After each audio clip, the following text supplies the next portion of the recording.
Hello, welcome back to Heretic Owl Tarot. My name is Liz, and I will be guiding you on this journey today. First journey is picking out what deck we're going to use. I do this before every reading. This is actually the deck that I've been thinking about, but that doesn't mean that it wants to be bothered. So we do get consent before every reading because I want to be sure that the deck that we use wants to actually provide a message, right? So I'm just going to shuffle the deck until one card comes out. We're only going to take one. So, and it's either a yes or no card. And if it's a no card, we just move on to the next deck. So that's why I have all these decks out here. So while we're doing that, just a quick little setting expectations. What was that? Seven of Cups reversed. We're going to take that as a no.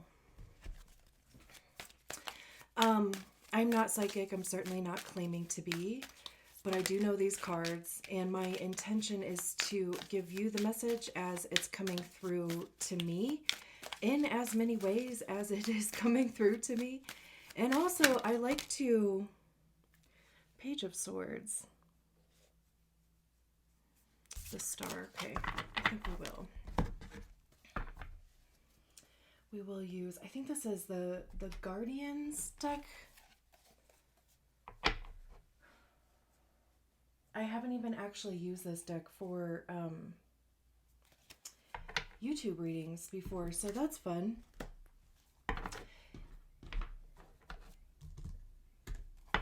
Okay.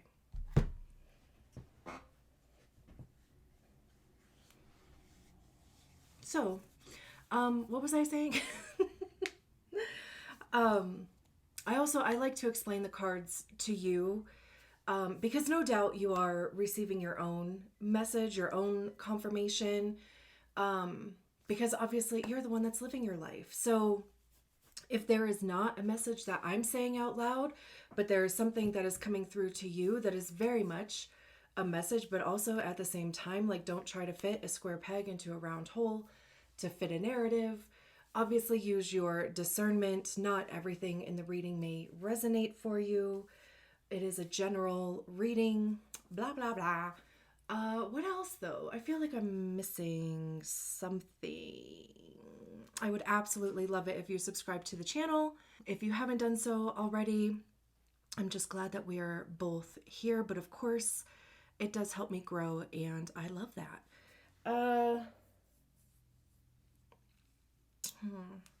I do feel like I'm missing something, but whatever. If I think of it, if it comes to me, then I'll just message you in in the reading. So, yeah, let's get to it. Great. So, this is a reading for Libra. Wherever Libra is in your chart,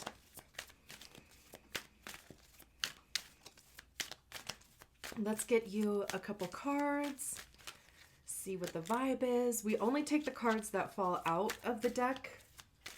I don't take the cards that flip in the deck because I want commitment, and if they don't fall out of the deck completely, then I just don't take them seriously.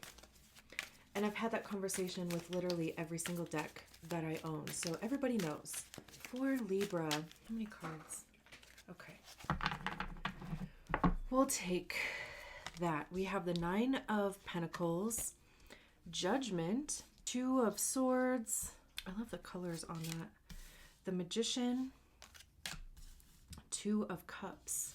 Let me make sure everything is in view. Looks like it. We have the Five of Swords at the bottom of the deck. Nine of Wands. I keep getting really big curiosity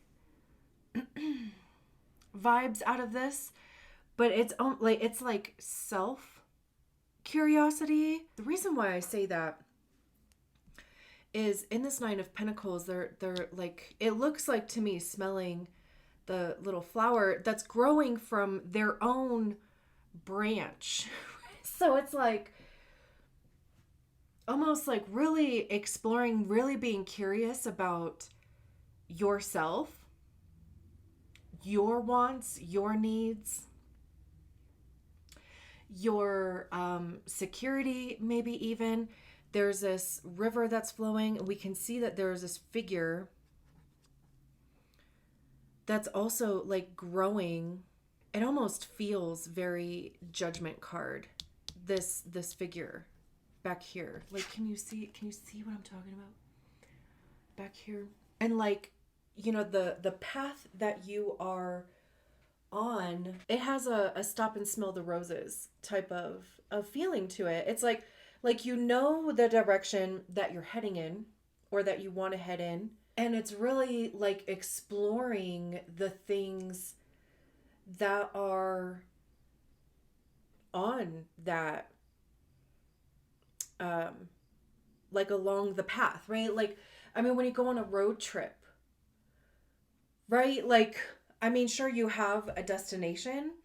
You might have a list of things that you really want to check out. Have you watched that movie? Shoot. What is it called? The Fundamentals of.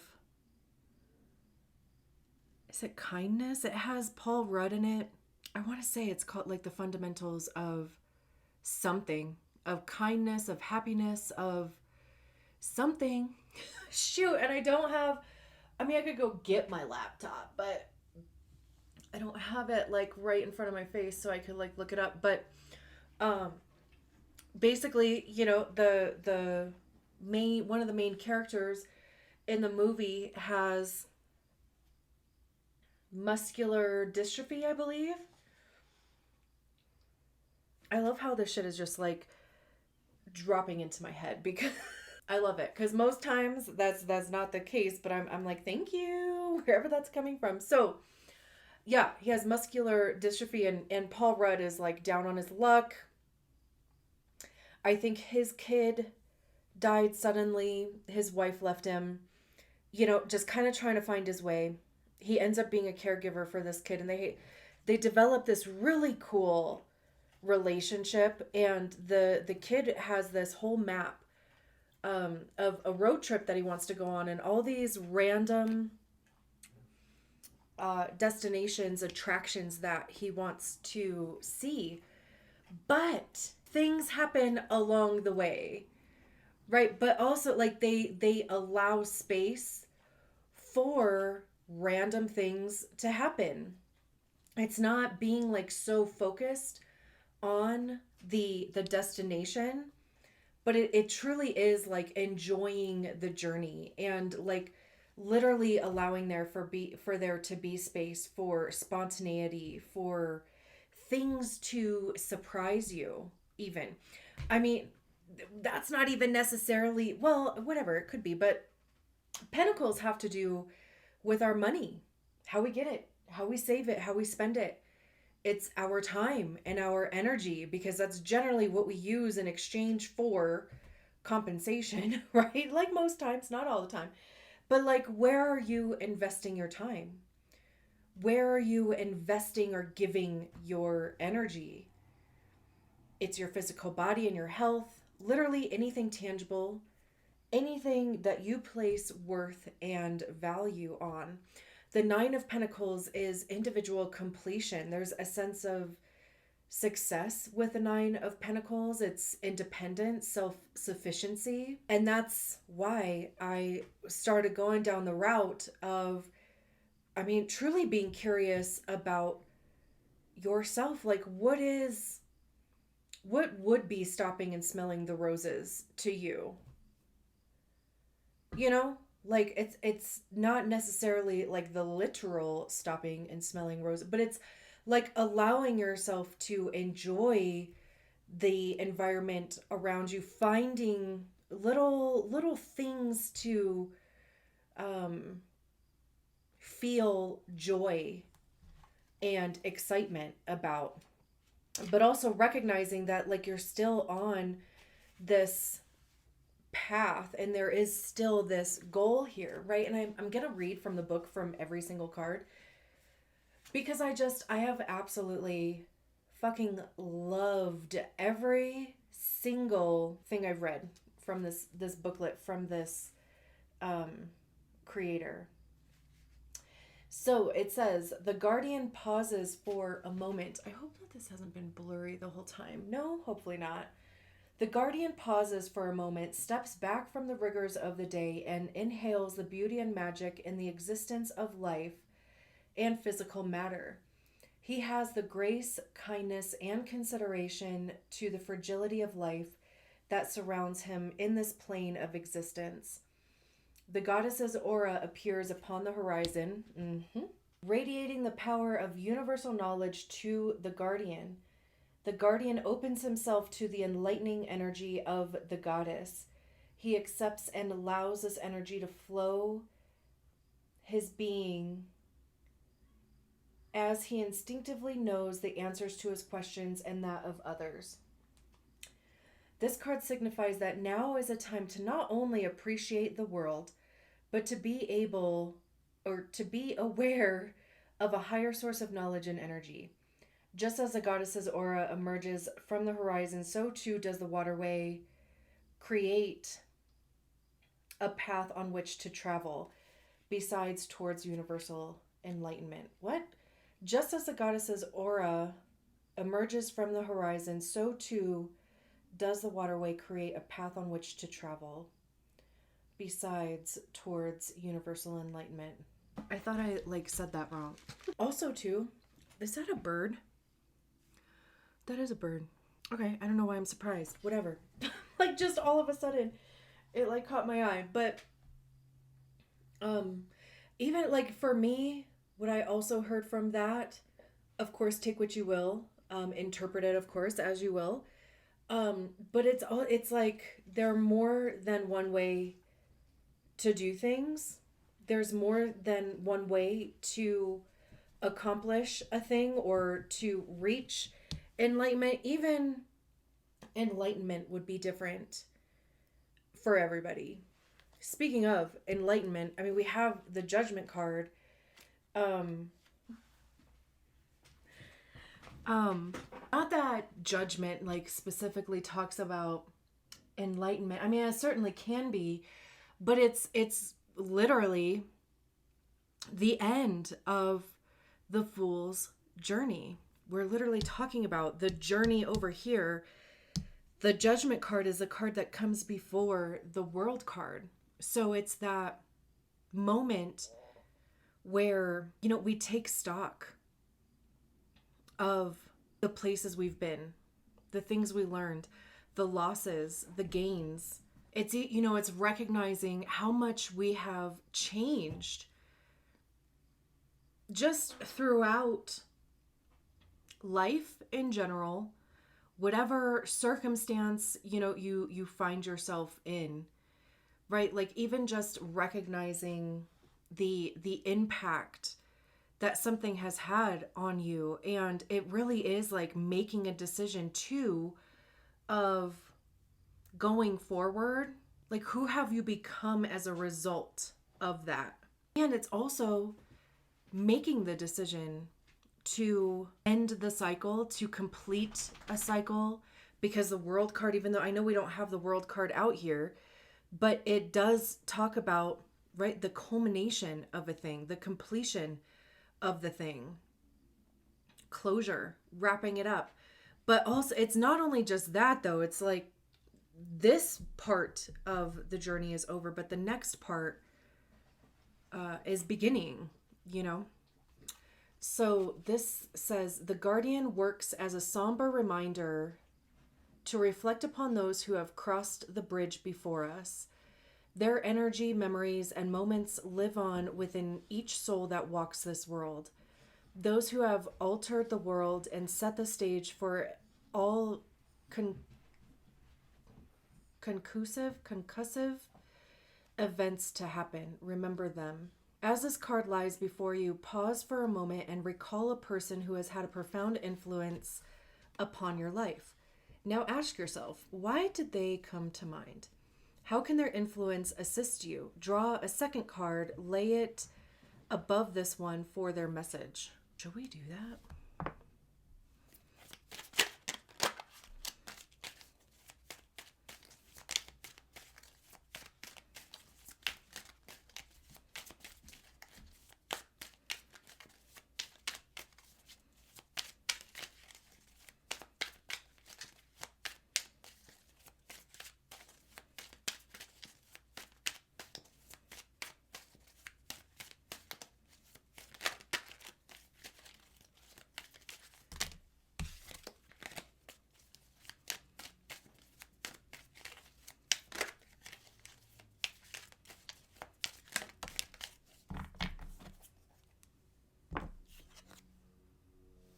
Suspend.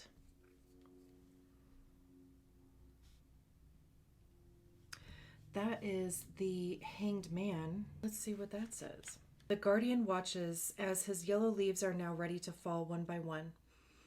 He is lost in a hypnotic trance, and the ripples dance upon the water's surface as each leaf hits the surface. His concept of time has been suspended. This card represents that for now, this moment with inactivity is the best thing. It is a call to pause, hold off on inaction and decision as the timing is not right. During these moments, embrace each memory.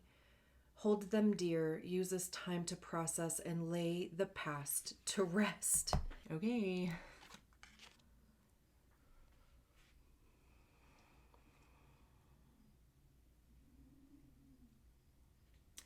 You know, if you have been in the grieving process, it kind of feels like really allowing yourself to honor that, really allowing yourself to work through that, whatever it is. You know, I mean, we have these souls that this looks like a graveyard. That's kind of why I was mentioning grieving. Even with the Nine of Pentacles, the way that it is, it could be, you know, like this question of like, why?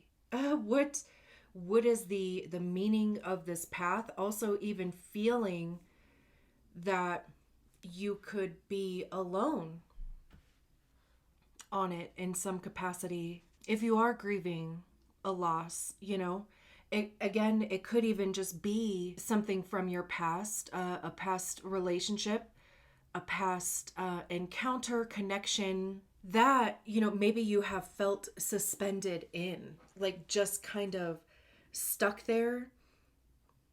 The Hanged Man actually does speak to enlightenment. Traditionally, the Hanged Man is hanging upside down by their foot. And the whole message behind the Hanged Man is seeing things from a different perspective.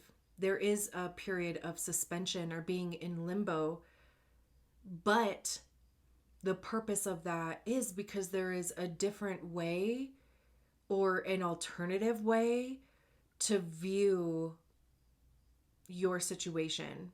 As with anything, I mean, truly, ask any mutable sign, right? Are you guys mutable? I can't remember. I'm having a hard time remembering shit today.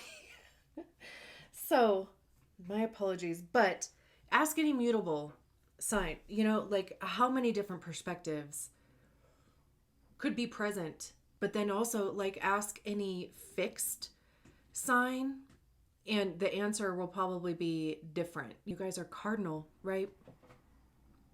Like the beginning of seasons. Anyway, sorry. I keep trying to like figure this out in my head. So anyway, moving on.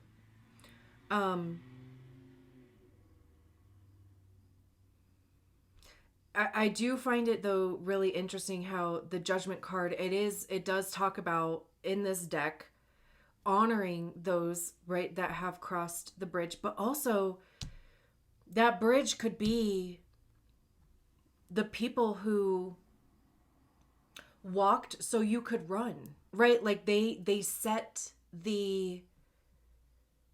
made something possible so that you could come in and you could turn it into your own thing. You could do whatever you wanted to do with it. But there is this message here about letting go of the past. We have the Two of Swords.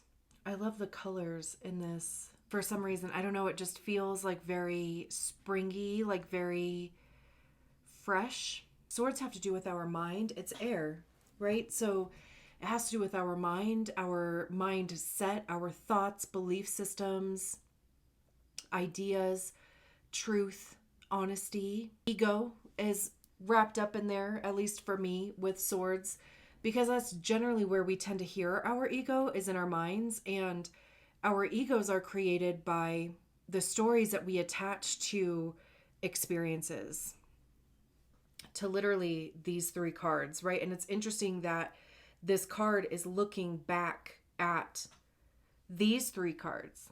It's the reasons why we do and don't do things, why we have the beliefs that we do. This card says, two symbolic phoenixes arise to encircle the guardian in an evolutionary energy. As knowledge and experience evoke change to thoughts and beliefs, this guardian becomes more insightful and compassionate to the world. As this card appears in a reading, sorry. As this card appears in a reading, this indicates that you are ready to evolve, to change and embrace each moment as the new you emerges. The old you and the old ideas are still lingering around, and there is an element of balancing the two new selves until the time is right. When living the moment, you may feel as though you are stuck. However, this is truly not the case. Allow yourself to gather the knowledge and words to put into effect what you want in the world. Mm-hmm.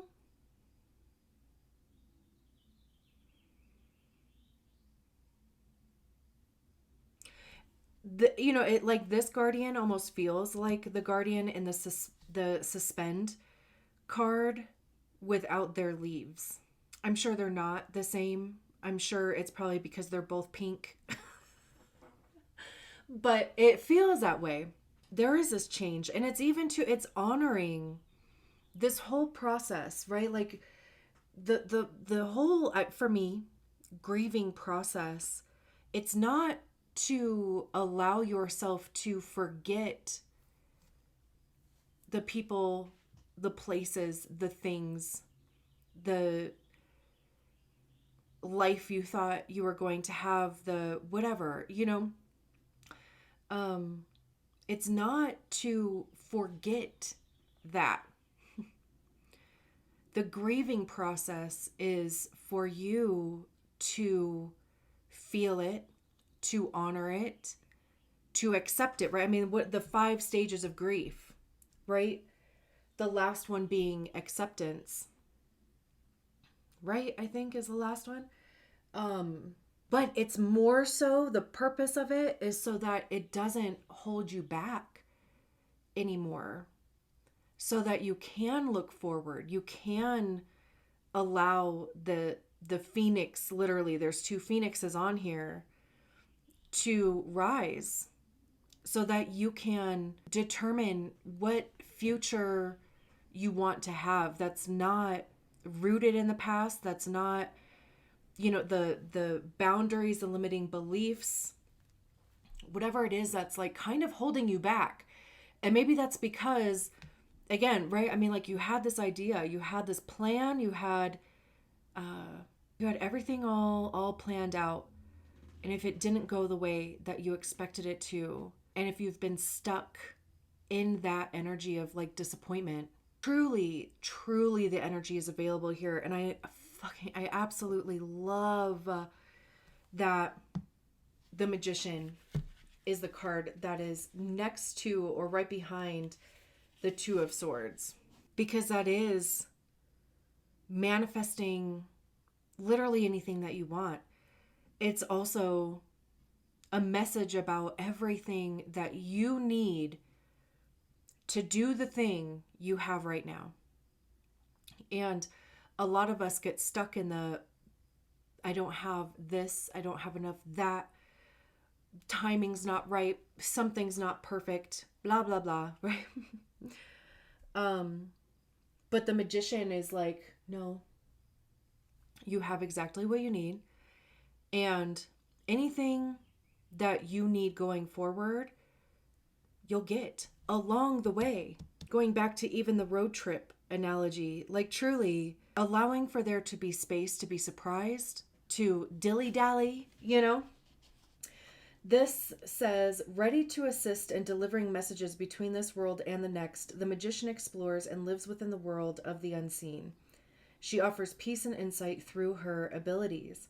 When this card appears in a reading, it can signify that you are able to harness this energy.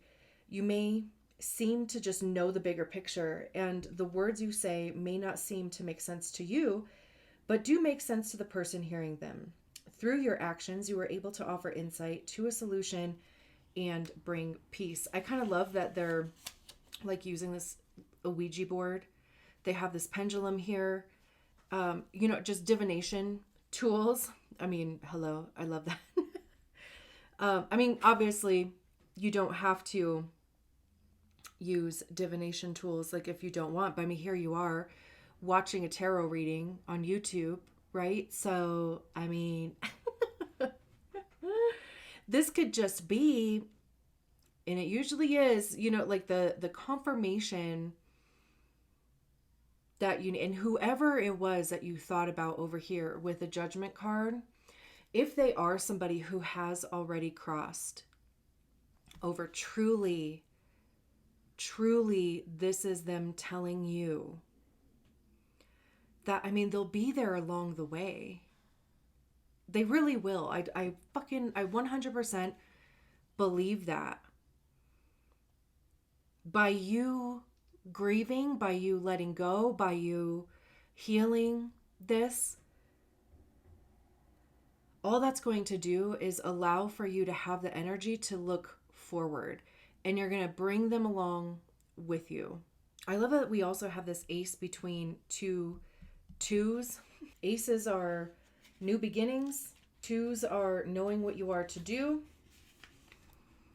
contemplating, right? It's that last bit of surrender. Again, I just love that this card is looking that way. And what's on the other side? This Two of Cups talks about taking care of yourself. And especially if you have been in this energy over here, no doubt there is a lot of self-care that you need to invest some time, some energy into. Cups are our emotions, healing, compassion, empathy, love. This card says this guardian reminds us to take a moment to take care of ourselves, our mental and physical health. As this card appears, it indicates that there may be things that need to be addressed. Be open about your concerns. As simple as they may sound, they can build into bigger issues by leaving them unresolved. Which, I don't know, sounds so random for this card all of a sudden. I've seen it come out actually like a couple times, but for whatever reason, this time, that message just sounded really random. But, truly, even, like with the Magician card, and like I said, it's a 1, so it's a new beginning. It starts with you. And if you can't pour from an empty cup, you certainly can, but it's just going to cause harm to yourself, as I'm sure you know. Right? We all are aware of, we've all done it. But like next steps going forward, you got to make sure that you are taking care of your star player. I love how in the 7 of Pentacles, because now we have that at the bottom of the deck, they're in the water here, right? Whereas like the card that started, they don't look like they're in the water. At least it doesn't show that to us, but there is this river here, right? But in the 7 of Pentacles, they're in the water and they're looking up at the sky, like whatever this is supposed to be, and the path appears to them. Like truly, right? Like your next step will show itself to you. You just have to be open to seeing it. The fundamentals of caring. I think that's what it's called. Would I say kindness? Close, but it's the fundamentals of caring. I'm pretty sure that's the name of it. Truly, if you haven't seen it, dude, it's one of my favorite all time. I'm probably going to watch it later today. It's just wholesome. And it's so good. And I love Paul Rudd anyway. And like I said, the relationship that him and the kid, I think he's a teenager, develop is just like I said, it's so wholesome. It's a very good movie for, first of all, the kid has this road trip planned out, but then when it comes down to it, he's all scared to do it. He's like, no, no, no, no, no, I wasn't serious or whatever. They end up going. I hope this isn't spoiling it for you. If it is, then click off because I'll end it after I'm done rambling about it. Um, they end up going, right? I mean, they meet people along the way. I think their road trip does like kind of take a couple turns, but they end up having the best time. And truly, it does change things for Paul Rudd's character. You know, all of a sudden, you know, the journey, the path opens up for him. It changes the the kid with muscular dystrophy too. You know, I love it. Anyway, if you watch it, let me know what you think. If you've seen it, let me know what you think. I'm going to leave it there. Thank you so much for allowing me to read your cards. I will talk to you soon. Bye.